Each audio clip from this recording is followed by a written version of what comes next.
Hello and welcome back to the Work, Wealth, and Travel podcast.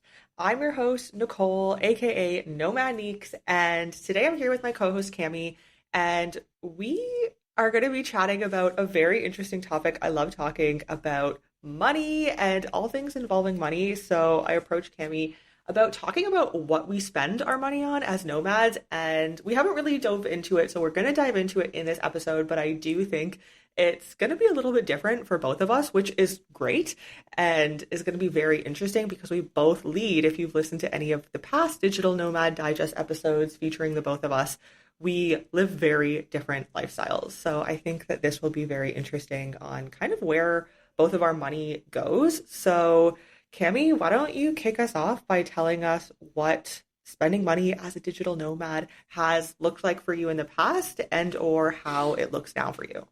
Yeah, I think this will be a very interesting conversation because, as always, we're really similar but different at the same time, and we prioritize different things. So I think it's just interesting the overall contrast of everything.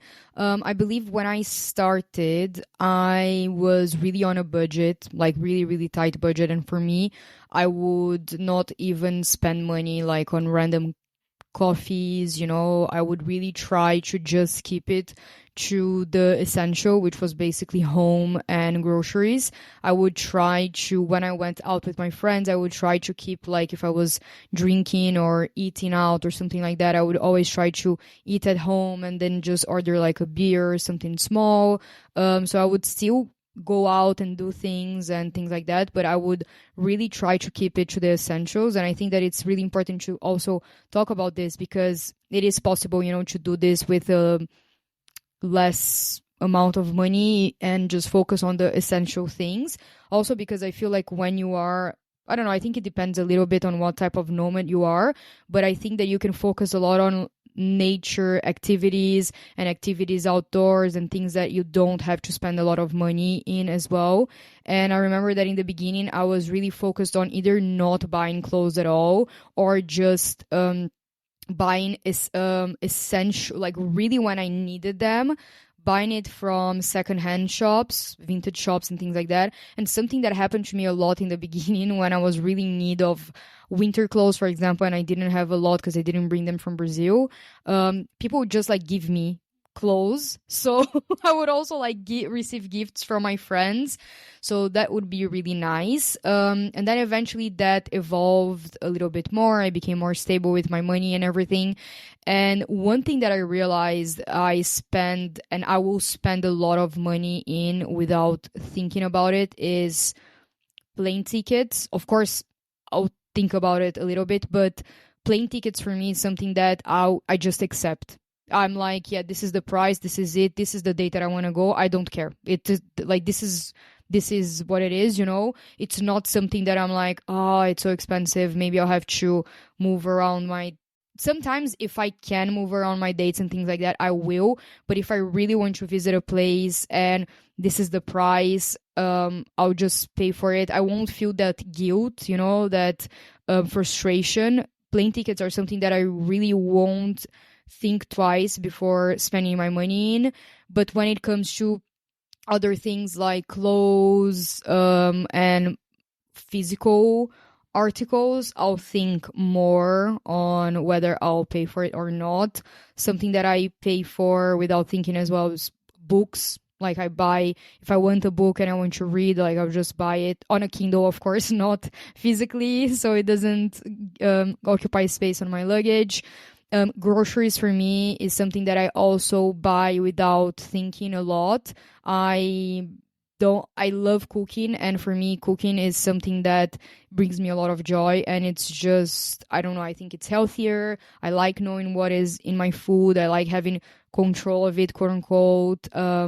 And I know that it's so much cheaper to buy groceries and cook at your home than going out to eat. Like yesterday, me and my sister and my friend, we did a risotto night with like picanha, meat, and beautiful risotto with pear and whatever, and it cost us €6 each because we bought the groceries and everything.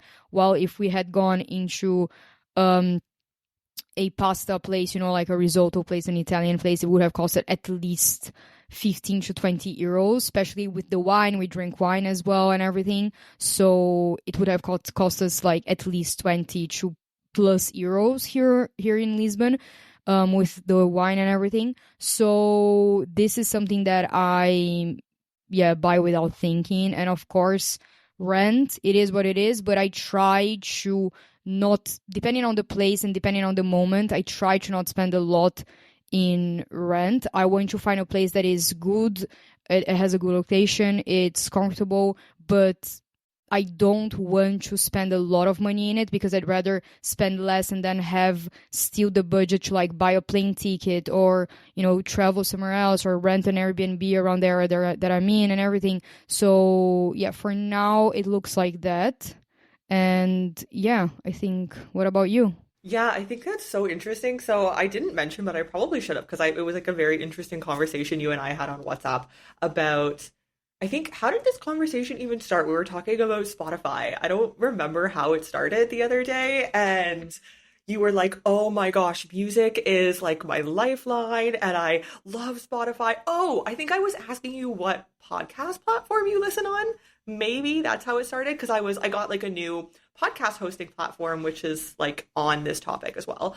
I'll get into that in a second, but I was like, oh my gosh, the analytics are so much better than what I was using. And then I think I was asking you like what you listen to your podcasts on, because I'm always curious.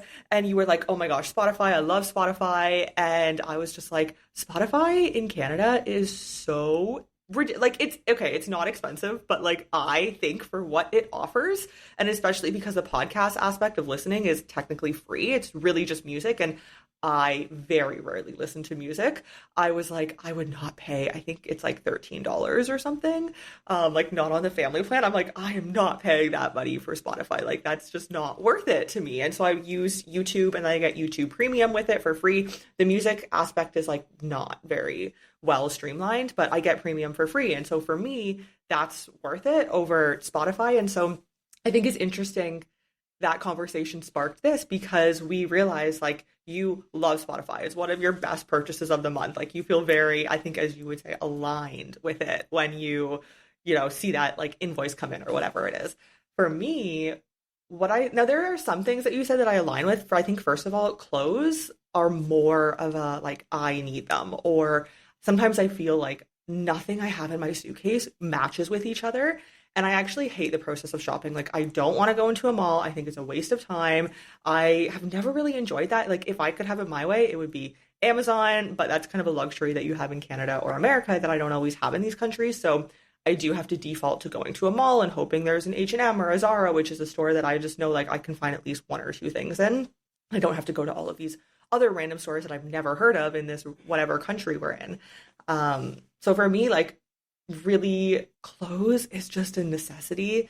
It's something I'm like, I'm not feeling aligned, or whatever the word is, with what I have in my suitcase now. But where I really like to spend my money is actually, we like to spend a little bit more money. We have, and this has been a trial and error thing, on having a place. We usually will rent for like a few weeks or a month, having a place that is close to the center, because we find if not, then we're taxiing everywhere and it's actually becoming more expensive, or we just stay inside more because we know it's going to be a taxi or a journey or a bus ride or like whatever it looks like to get to where we want to go. So for me, having a place that is more central is a little bit more important. And again, that's just something we've kind of realized over time.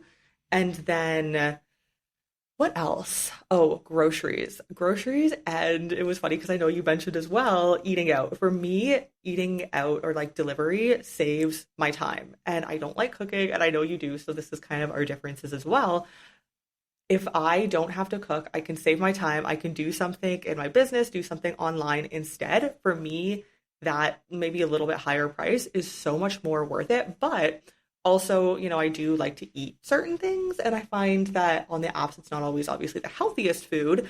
So sometimes I do buy groceries, and I will kind of just like buy whatever I want. I don't really like, unless it's, $20 for a loaf of bread or something. Like, if I'm like, oh, I want to try this or this, then I'll kind of just get it because I want something that's probably a little bit healthier, and I want to try whatever there is that I want to try. Yesterday we went grocery shopping and I got this balsamic like salad dressing, balsamic coleslaw or something, and I was like, "Oh, this is cool. Like I want to try this." Like it was a little bit pricier, but I was like, I don't care. Like I just want to try it." And then another one, and I'm curious on what this is for you. I feel like my biggest expense is software as a service, SaaS.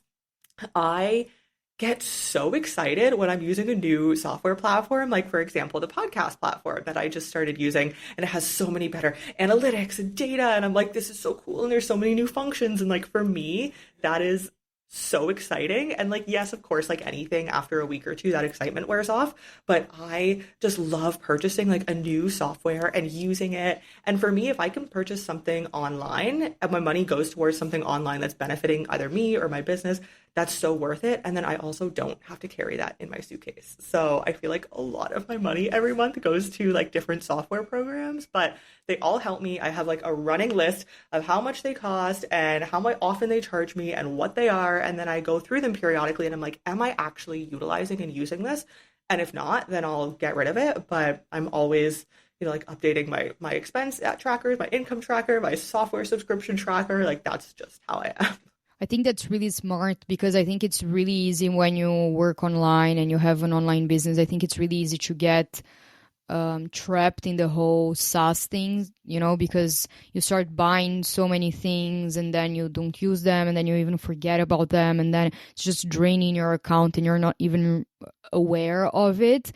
In my experience, back in 2020, when I had a teachable platform for myself because I was selling online yoga classes. And so I don't remember if I was paying the teachable thing, but then I was using like a mailing thing and then I was using the teachable and then I was paying for Zoom. I remember that I spent a lot of money that maybe could have been spent elsewhere in that point in my journey, in that point in my business, because I was really starting out and I was consuming all of this information online, that I needed all of these things, that was the right thing to do. And this is whatever, like all of this expert coaching things that you see online. And I remember I spent a lot of money in online courses as well to help me grow my online business. And yes, some of them were helpful, but in all, I can say that I spent so much. I think I spent like really over $10,000, like something like that, in I don't know, in 6 months, something like that, kind of split in several months. But I spent a lot of money in different courses because like I'm certified in some certain things because of these courses and everything. But I spent a lot of money because of information online making me believe that I needed these things. And after I realized that these things, they moved some kind of needle, they moved the needle a little bit, but they didn't deliver the results that they said they would deliver. And yes, I didn't follow through exactly with everything that they said, but also I didn't feel really aligned with the way that they were coaching me to do things. It doesn't fit me, doesn't fit my personality, doesn't fit the way that I want to conduct my own stuff. A lot of it in, for example, scarcity marketing and things of like code, recode, outreach and things like that really don't feel aligned for me. Like I don't like to do things like that. I don't want to make people feel like if they don't have my thing, they will, I don't know, something horrible will happen to their lives. And at some point after that, after spending so much money in so many courses and so many platforms and tools that weren't really helping me get anywhere, they weren't really helping me make more money, they weren't really saving up my time, they were just giving me more stuff to do, draining my bank account, I was like, you know what, F this, I'm going to just strip it back to the essentials and to the basics of what I need right now. And again, maybe this is really poor business advice because I know that it's important to incorporate this identity of who you want to be and really trust your business and things like that. But one thing that I've learned online is that instead of just getting all of the shiny things, it's really stripping it back to the essential, to the basic, to what's your purpose, how do you want to show up, and then incorporating in the beginning, yes, maybe incorporating like the cheap or the free stuff before going for the really expensive mailing service, like right in the first month. Maybe try out 3 months of the free one, 4 months of the free one, and see if you like it, first of all, if you can handle it, second of all. I think that when you are setting up a business online, there's so much content that you need to produce, and it's so easy to feel like you have to be in all of the platforms and then overwhelm yourself with the content that you have to produce. And anyway, so for me, when I had this experience in 2020, I got so kind of traumatized, I think, that I started to become very skeptical of every single tool, skeptical of a lot of courses. Since then, I didn't purchase, like, I only purchased courses from one person that I've been following for, I think, over 10 years, almost like 8 years. And I've been following and binging her podcast. And this is someone who I really trust. I've taken courses from her before, and she doesn't talk about like business that much, but she's someone who I really trust. And still, I only buy her courses when they are discounted, and the ones that are in bundles and things like that. I don't really go and just like buy, blindly her courses. And I also know that they are not going to change my life, after like this entire year of, oh my God, this is going to change my life. Oh, this is going to change my life. Oh, this is going to be, the magic thing. No, it's not, And that's why I talk a lot about intuition and everything, because I'd rather that people would go inside of themselves and then make the discernment of, is this the right course for me? Is this the right tool for me? Instead of just seeing someone on social media and then copy and pasting whatever they're doing, So yeah, for me, I only pay tools that are essential. So when I was doing interviews over Zoom, I would pay for Zoom. When I was doing client sessions over Zoom, I would pay for Zoom. After I stopped doing client sessions, I stopped paying for Zoom. When I started paying for Riverside, the program that both of us use, I stopped paying for Zoom. So I used to pay for Evernote, for example. I stopped paying for Evernote. Yeah, I don't think I pay for Spotify because it gives me life. Like, it brings me energy, it brings me happiness, it brings me joy. I listen to music almost every day. I'm obsessed. I think it's one of the three, like it's probably WhatsApp, Spotify, and Instagram are the three apps that I use the most, for sure. So yeah, Spotify is like a huge one for me. Courses, I'm so skeptical about them that it would take me a long time to convert. Like, as a lead, it would take a long time to convert me. One other thing that I really, then more like in the fashion, I don't know, side, one thing that I've started being really excited about purchasing is jewelry, because it's something that changes up your outfit a lot, but it doesn't occupy a lot of space, and you can find more cheaper ones. And I think that they change the way that you look so much. And I feel like when you have the same pieces of clothing in your bag, I think that they kind of give this different kind of sparkle to it. So this is something that I'm starting to try to collect a little bit more. Makeup, I don't really buy a lot of it. My boyfriend would tell me, like, says that I have a lot of makeup. I don't think I have a lot of makeup. I think I have quite some makeup, but not a lot. But I won't mind if I have to spend like a little bit more per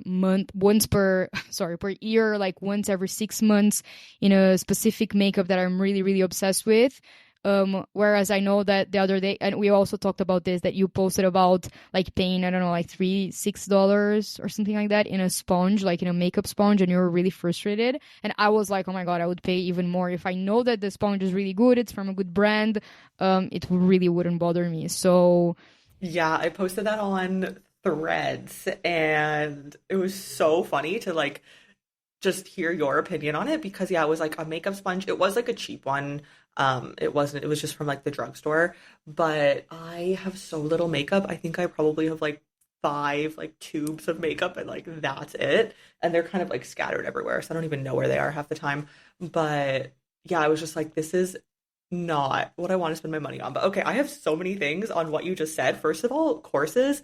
I totally agree. And I think, if you're getting started in the online business space, then there is like so much happening. There is so many people who are going to want to sell you and going to want you to purchase their thing or their offer or their template or like whatever it is. And I think I know I mentioned to you in our chat too, like I love spending on education, but over the years, and it's been like 3+ years now, I've had to realize what actually works for me. And I know I was telling you too on WhatsApp that I just took a masterclass. It was last week. I was so excited. I was looking forward to it. It wasn't like high ticket. It was a 2-hour masterclass. And I got so much value from that. And I actually use it as kind of a learning opportunity for me because I realized in some of the courses that I've taken, or courses slash memberships, I actually had more takeaways in that 2-hour masterclass than I have in some of the courses I've purchased because of the fact that it was only 2 hours. It wasn't something that I knew was going to take up my evenings for the next month or two.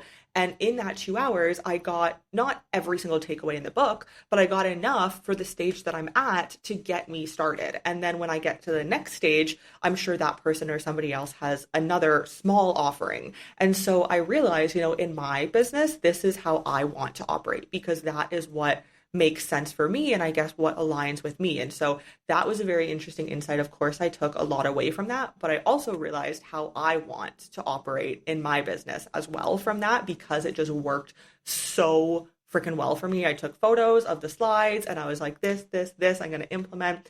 And that was it. It's something I can reflect back on, but it's not something that more information and more is going to be coming at me every single time I go back in and watch a new module of the course or whatever it may be. So I do think really find those people that are kind of where you want to be or have done what you want to do and what offers do they have. And I think, I'm not a huge fan of like those huge high ticket offers. I have purchased them. I have, when I started it in my journey, like there's always a big YouTube girl. I'm sure I know a lot of people who have purchased her program and I got it. And I just remember thinking like, I feel like I already know all of this. It was for starting out at the very beginning stage, but it was $1,000. And for me at the time, like I had never really spent on professional development. And so I was like, this is a lot of money. And I felt like I already knew all of it. It took me 2 months to watch it all. And I was like, this is not new information. And that has happened to me more than once. So I do think, kind of just figuring out what you need and like who can get you there. And it doesn't have to be some huge, gigantic offering. Another tip that I actually have, because you mentioned Spotify and like not needing a million platforms. And I do want to share some of the platforms that I pay for that I love.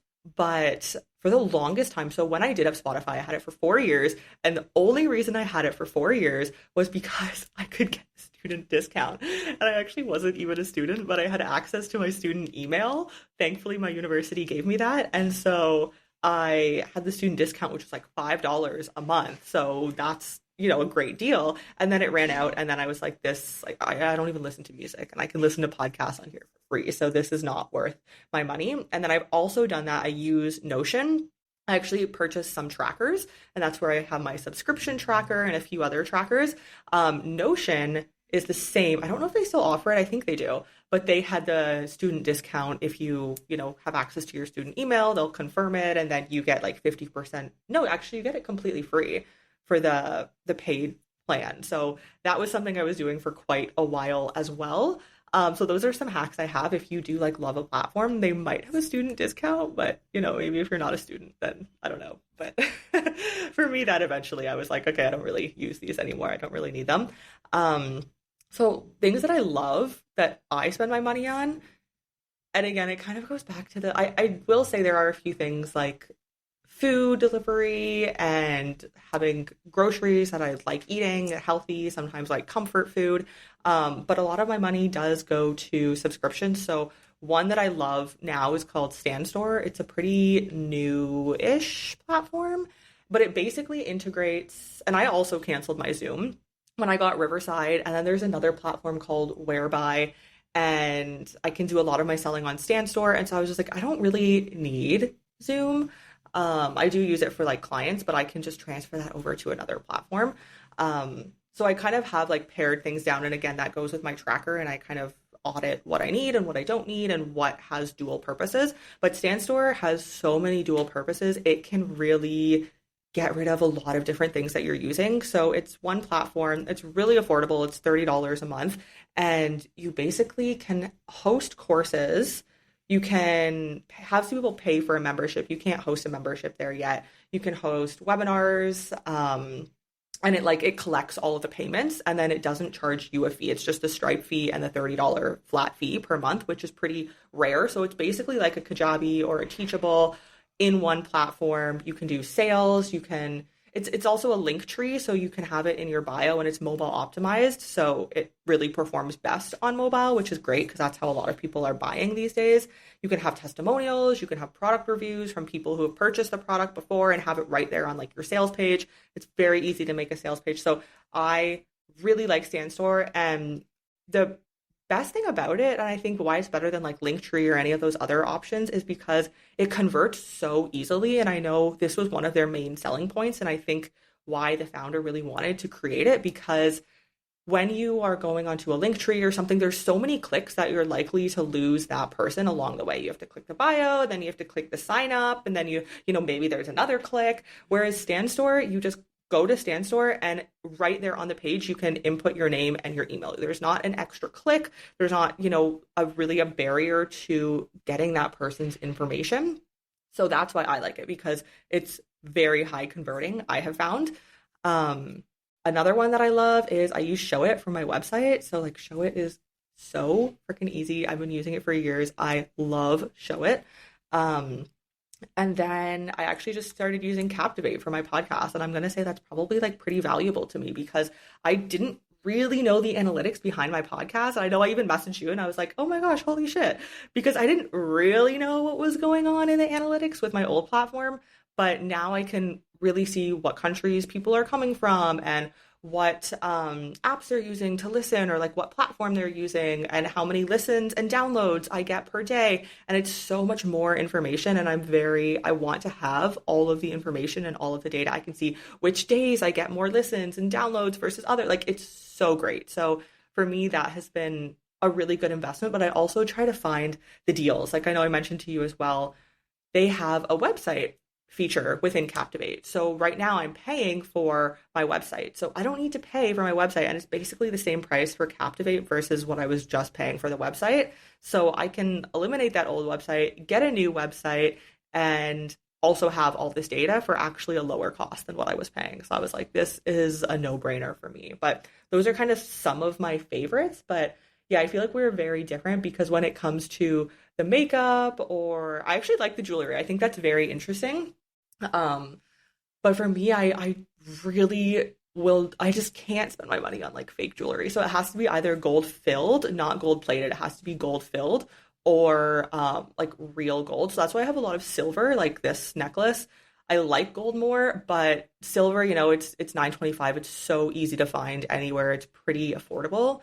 And that lasts for life. Like when I wear jewelry, I don't want to take it off. These rings and necklace, like I don't think I've taken it off in months. And then at one point I'll take it off, I'll switch it, and then I'll leave that jewelry on for another 3 months. So I want it to be like very no brainer. And for me, if it's gold plated, I just have to take it off every night. I can't shower with it. It's too much work for me. Yeah, that's really, really interesting. I love the rundown of the platforms that you gave. I didn't know about the one that you're obsessed with.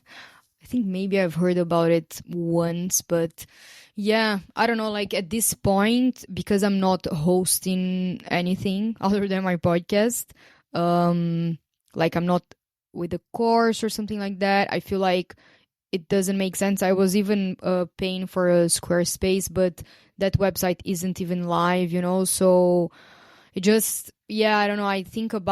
I think that nowadays I am way more discerning with where I'm spending my money when it comes to those tools and things like that, because I think that they can be kind of like, when you look at them, they're like, they're, it's only 10, only 20, only 30. And then like you put it times, I don't know, 3, 4, then you're spending a lot of money in them. So yeah, I try to be more discerning of them.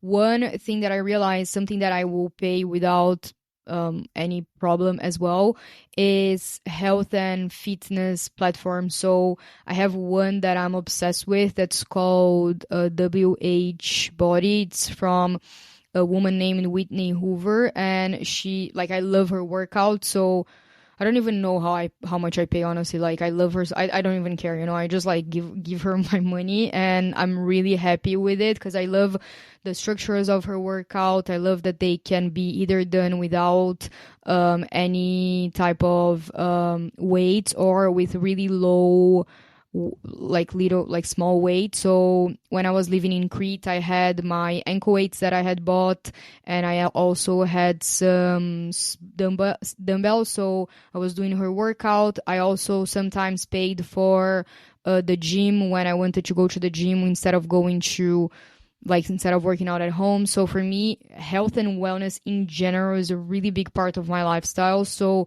anything that is surrounding that, when it comes to food, healthy groceries, healthy eating, or when it comes to moving my body, I will pay without any problem at all. I'd rather not pay on, I don't know, like something else than budgeting on when it comes to this. At some point I was paying for like 3 different health and wellness like workout platforms. So of course I also looked at them. I was like, okay, this one I don't use as much, and I can get, like, there was one that was more like Pilates, and I was using a lot before, but then after I found this other one, I wasn't using it that much, and I was using it more for the meditations. But I can also meditate by myself, and I also have another platform that I pay for that is a subscription for meditations and personal development kind of like courses, and it's a membership, so I pay for that. And so I was like, when I balance it out, I don't really need this one. So yeah, that's another thing. And of course, like when it comes to streaming services, so I am kind of lucky because my mom, she has a lot of them. So I use her password in a lot of them. But there are a few that if I really want to watch something, I'll pay for myself. But in general, I don't really have to spend money on this because I just use my family's one. And yeah, I think a lot of people just do that, or they can get a shared one from someone. But that is something that if I didn't have her password, I would pay for, because I need to watch some Netflix, so, or some other thing. So yeah, that's also important. I feel like I am okay, I'm definitely not like a good influence. So, and I feel like you have to have some, it's actually very easy, but you have to have like some internet knowledge, which like I think everyone does. But I do use like a shared Netflix, which is great, but books and TV, I actually like either download them, like I torrent them. So for me, like movies, and I don't know, I feel like I've kind of gone through the catalog a lot of the like genre of movies that I like to watch online. So I like to download like new movies, and so I kind of just like torrent them. So that's a category that I really don't pay for, and I wouldn't, it's not really a priority to me. And then books are kind of the same. I'm actually reading a free ebook that I got last night right now, and it's so freaking good. This author is amazing, but he was just giving it away for free, and it's really interesting. But also books, I am kind of part of like a torrent sharing website. So sometimes I'll pay for that, but that goes to like the actual people who created the website. And then I did have Audible for a little bit, but I ended up downloading like so many books because they were having sales all the time. And so I downloaded so many books at like $5, $10 a book. And I think now I have like 10 or 15 books. So I canceled that because between listening to the ebooks and having my Kindle and listening to podcasts, I feel like I don't even need, of course, sometimes you want to watch a movie or something, but even when I'm on the plane, like I don't remember the last time I watched. I'm always like listening, consuming, which I like because I like to learn, and I listen to or read all nonfiction books, like very interesting for me, business growth, books, whatever that looks like. So for me, I find my money doesn't really go there, which I guess, it's the priorities. And I find it really interesting our different priorities. Um, but I do feel like the health for me, groceries I think is kind of like a different aspect of it. But for me, I've paid for some platforms before, but I know that I can just get everything that I need on YouTube. So I have some people that I follow on YouTube that I really like their style of workout video, and I find it really helpful. So I kind of just do that. Quite honestly, we move pretty often, so gyms are somewhat out of the question. Or if it is, it's just 1 month, and then like we move anyway. So that can be a little bit tricky to deal with. But another area that I will spend money on is beauty.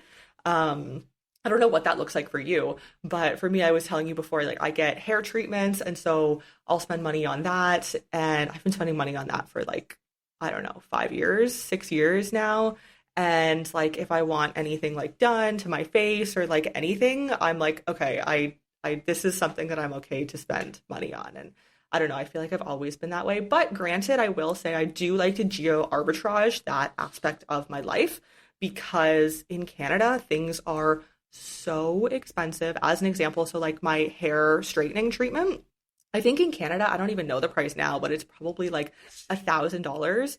I was getting it for probably just under half that in China, which I thought was great when I lived there from this really great Russian girl. And then now in the country, so the last time I got it was in Colombia, and that cost me like $100. So probably like an eighth or a tenth of what it would be in Toronto, which is where I would probably have to get it in Canada. So, and it's everywhere. And I remember when I lived in Slovenia, this was like, oh, like 10 years ago, they had eyelash extensions were like just starting to become a thing. And I remember kind of seeing it a little bit in Canada, and I was like, oh my gosh, I want these. And I found someone in Slovenia in 2014 who could do these extensions to me. And for me, I just kind of like to try things that I like. So for me, that's some place that I will spend my money on. But it's not something that I'm spending money on like every single day. It's so funny because when it comes to things like this, like extensions or even treatment to the hair, I'm so afraid of just like going with anyone. So since I left Brazil, I've had my hair cut in London with a woman that I found, and I loved her. And I constantly fly back to London because I have one of my closest friends that live there, so I fly there a lot.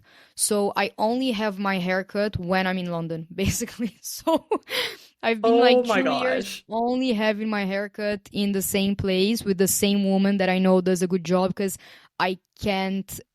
I am like really, really precious with my hair, so I won't let just anyone touch it. Won't let just anyone cut it. Yeah, like I have trauma from when I was a kid, and having really bad haircuts. So even when I was living in Brazil, like I would go to the same person, or I would research a lot before actually going to someone and if I found someone that I was obsessed with, I would just stay with them. I'm very much like that.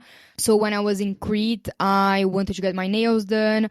I found this place. I fell in love with the place. I fell in love with the woman that did my nails. So I was always going to the same place with the same woman. Like I would call and ask for the woman specifically. I wouldn't go just for anyone because I knew that she could do such a good job. And I also really like that idea. And I feel like I do that a little bit as well. So right now so my nails in Crete, amazing nails, like the best nails that I've ever had in my life. I like was even thinking like I would even fly, no, it's a joke, but like I would even fly there just to have my nails done and then fly back. It's a joke, of course I wouldn't do that, but they were really, really well done, and they would last over 1 month. It's crazy how amazing the job that that girl did. And now I'm in Portugal and I have to get them done because then I'm flying to Paris, and I know that in Paris they will cost like twice the amount of like the price that they really cost here in Portugal. And I know that in Portugal they would be a little, especially Lisbon, they would be a little bit more expensive versus in Greece. In Greece, I was paying 18 for them. It was like a shellac manicure, would last over 1 month. Here, I think I'm gonna pay. So I already booked it. I researched a lot before booking, a lot. I saw the reviews. I went on the Instagram page, saw more reviews on Google, blah, blah, blah. So I booked a place and I'm paying 23, I think, or 25, 26. So it's like a little bit more expensive, but I'm making sure to have them done now here before going to Paris, because I know that in Paris it will be just like skyrocket the prices. And I don't remember finding these nails in Brazil. So maybe they would have been cheaper, but I don't remember finding them there. So I'd rather have them done here and then going to Brazil with them done, and then maybe before coming back to Europe finding a place there and then doing them there. But yeah, I also use that kind of like geo arbitraging thing, because I knew that here versus Paris it would be just way cheaper, and I think that that's a really good tip. One thing that I will also say, because we were talking about all of the things that we do spend money on as digital nomads, one thing that I think it's really interesting that neither of us, at least neither of us have talked about this, pay, is a co-working space. So I don't think I've ever paid either for, maybe I spent, no, I don't think I've ever even paid for like a daily co-working membership somewhere, like not even a daily, not even an, maybe what I did once in Paris was a really cool co-working that you would pay by hour that you were there, but then you had like all of the coffee included. You could eat there, like they had a little bit of food as well, so it was a really cool concept. That was the only time I remember paying for a co-working thing. And because normally what I do, and again I'll pay a lot, is on coffee. So I love working from coffee shops, so I'll happily go to a coffee shop, pay for coffee, and then spend a couple of hours there, and that's my co-working for the day. I'd rather spend my money in like 10 different coffees, or like a coffee and a good salad in a coffee shop, than spending money on a co-working. I know that a lot of people go for co-workings because of the social aspect of it. I find that in co-workings people are so obsessed with working that normally it can be like a really silent place. And I don't know, for me, I've never felt the calling to spend in a co-working while traveling, or in a co-living as well. So yeah, for now at least. So I think that's interesting as digital nomads, the fact that we haven't talked about this. Yeah, I do think that's interesting. Thanks for bringing that up. And I think, yeah, I mean, for me, I totally agree with the co-working aspect. I've been there with some friends, and like they're beautiful, and like I can see the appeal, but for me, I'd rather connect with nomads in a Facebook group, or, meet up in a different way than connect at co-working, because yeah, people are kind of like a different version of yourselves, especially if you are working for a company and you have to be online at these certain hours. I just don't really see, I don't know. I just think that my money, I would rather it go to other places and other areas. Co-living, I actually could see the appeal a little bit. We just haven't really lived in a place that has a really good co-living. So if that ever came up, that might be a possibility, maybe just for like a week or something to try it. But yeah, co-working is not really something that I am like to, really try. I know a lot of nomads, they go to a new place and they stay for 1, 2, 3 months, and they get the WeWork or whatever the co-working is. For me, I can do that either, honestly, like from, sometimes we have an office in the places we rent, like a little desk. Sometimes we just have like a kitchen table in the place we have now, and sometimes cafes. Yeah. And sometimes I want to work from bed. Like, honestly, today, if we didn't have this podcast, I probably would still be in bed. But I wake up, I grab my, I do other things, and then I grab my computer and I'm like cozy in bed. And so, like, I can do a lot of the things, unless I'm like actually filming something, I can probably do it in bed. So, it's not like an everyday thing, but I just try to be very like, whatever I'm feeling that day, I can do. So yeah, I think that is interesting as nomads. I'm sure other nomads have different opinions about that, but that's just kind of how I feel about it. One thing that I've heard a lot of not necessarily nomads, but I was recently kind of like sharing a place with a girl. She's a German living here in Portugal, so she's been living here for I think over 2 years already. So she's more of an expat, let's say. and she works remotely for a Portuguese company, but she works from home. And one thing that she started trying out this co-working because for her, she missed the social aspect of things because her work, she wasn't close to her coworkers, and she was also missing having some kind of routine.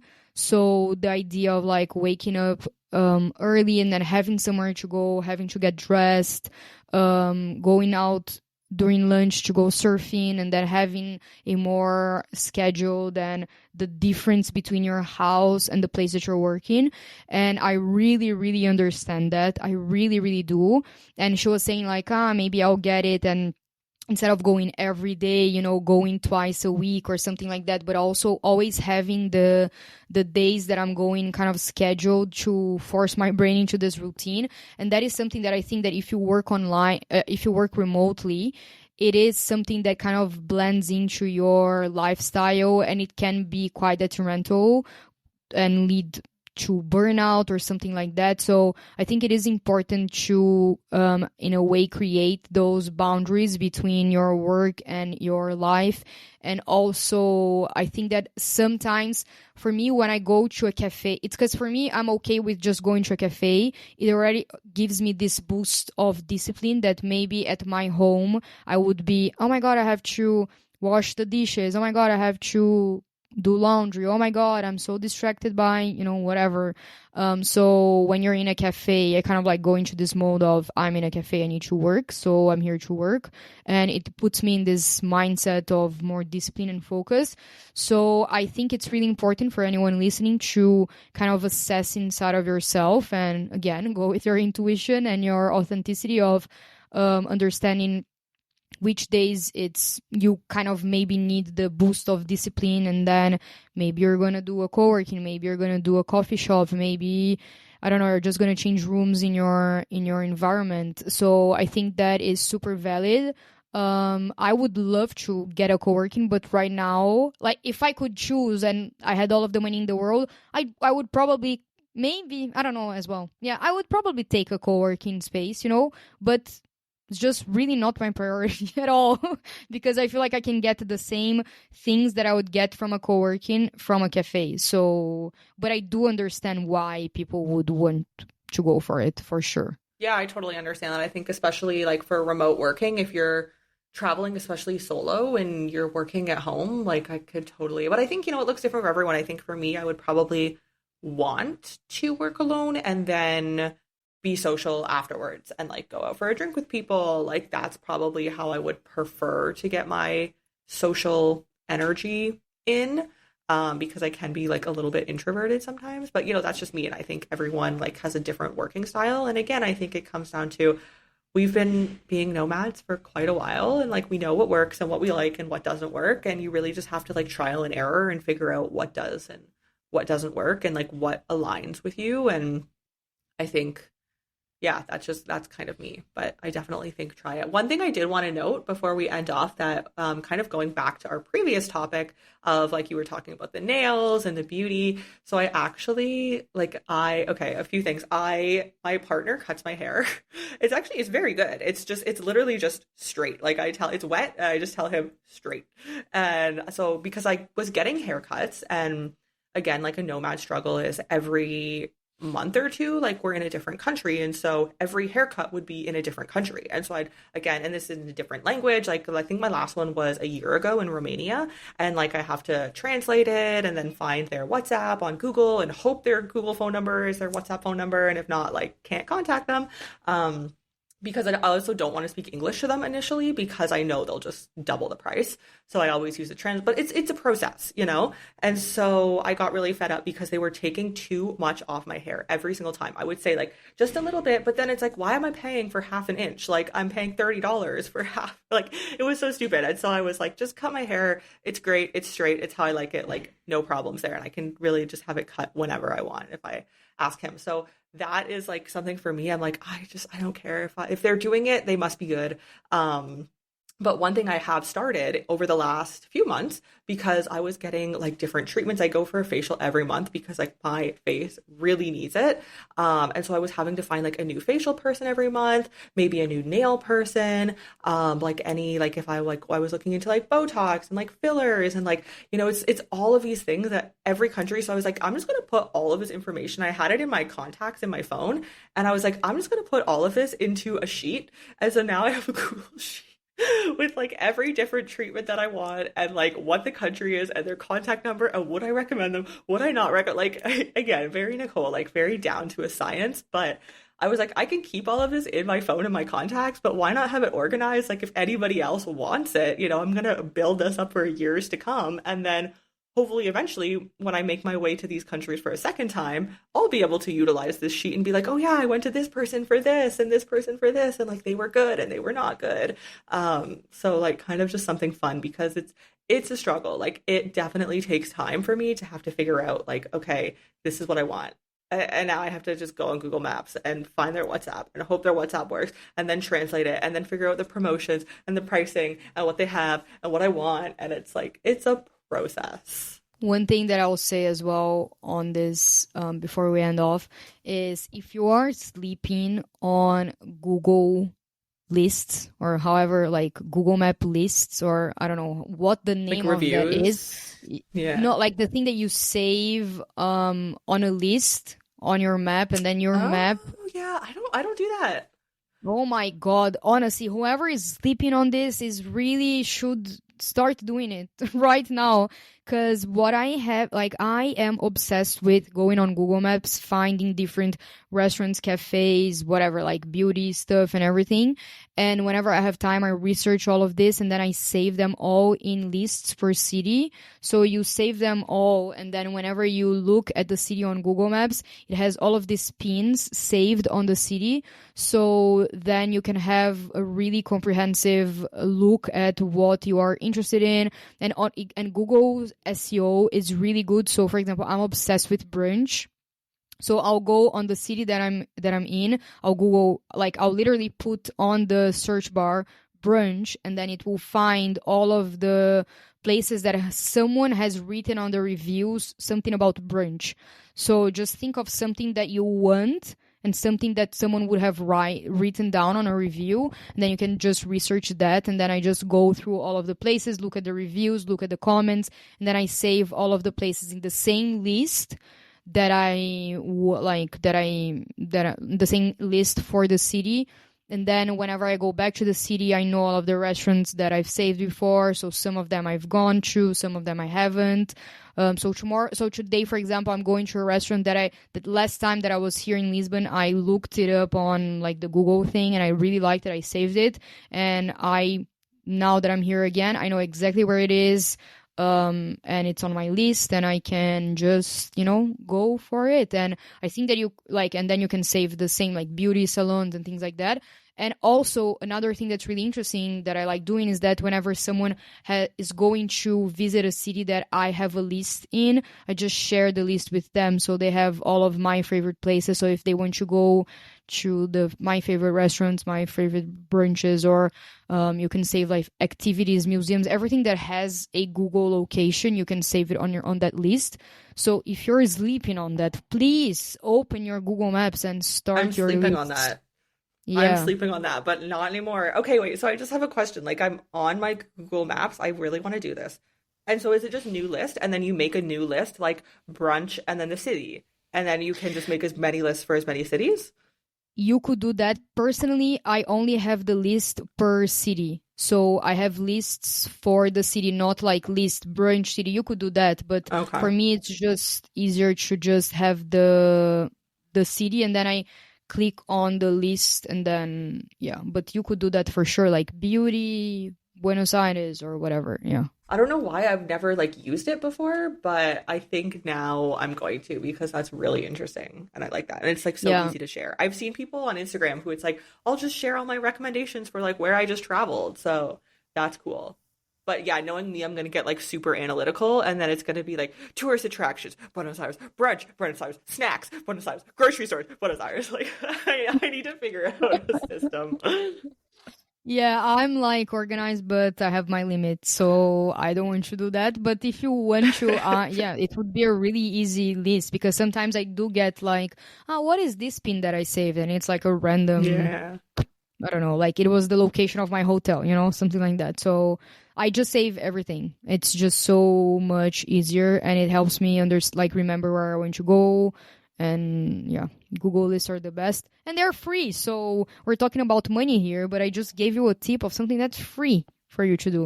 And it's Yeah, really love it. helpful. And also on the topic of Google reviews, I have been doing Google reviews for a while because like obviously traveling and I mean there's definitely I feel like a little bit of clout there. Like I know some people in their media kits put like my Google reviews have had 5 million views, and it's like people can follow you also on Google reviews. I just had a follower like the other day and I was like, oh yeah, I totally forgot that people can follow me here.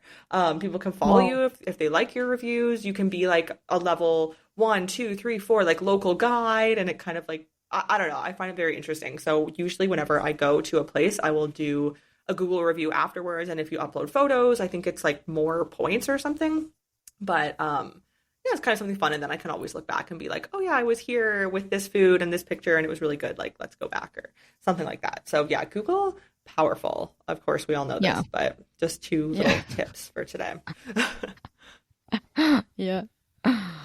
Well, this has been fun. This has been really interesting, diving into so many other things, but all very money related. So, Kimmy, thank you for diving into really everything that we talked about today. I love, you know me, I love talking all things money. So, it's been a very Yeah. interesting conversation.